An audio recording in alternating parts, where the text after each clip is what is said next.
located the Kronos. From the looks of her, she's pretty torn up.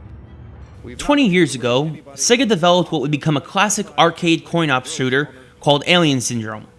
Now they've returned to their roots and polished up that old coin-op game into something for the Nintendo Wii.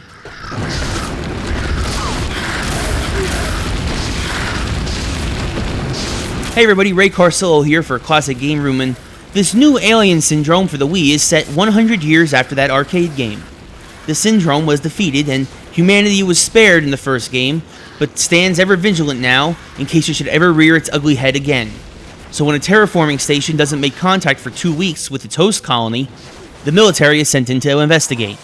Lieutenant Eileen Harding is the first person sent down to explore the station and to try to deduce what has happened here, only to be greeted by giant slugs, bulbous tentacled brains, and other inhuman creatures as the Syndrome has clearly returned and has left its mark all over the station, and it is up to Eileen to put a stop to it.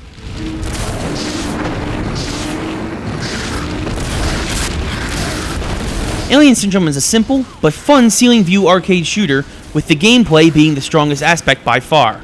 You use the Wiimote's pointer to turn Eileen around to aim at the various enemies she'll have to face off against, and then press the B button to fire the Wiimote's natural trigger, while actually moving her through the levels with the control stick on the nunchuck.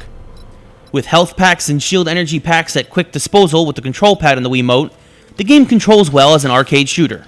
And then when you include the RPG elements and mini-games, you have the base for a solid, if not terribly deep, gaming experience.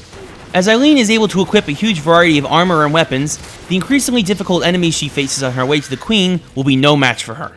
With these RPG elements, no two people will likely play Eileen the same way. From choosing what class soldier she is at the beginning of the game, to being able to mix, match, and even create new weapons with the help of her robotic aide and second gunner Scarab, Alien Syndrome will play out differently for everyone.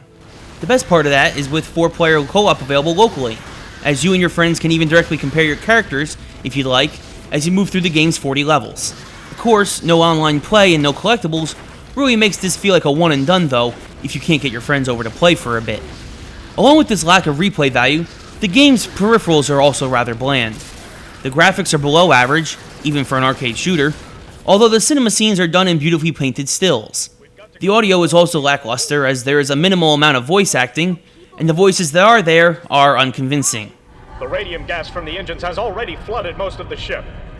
Mix in generic alien screams as you blow them apart, and monotonous music, and the sound is disappointing.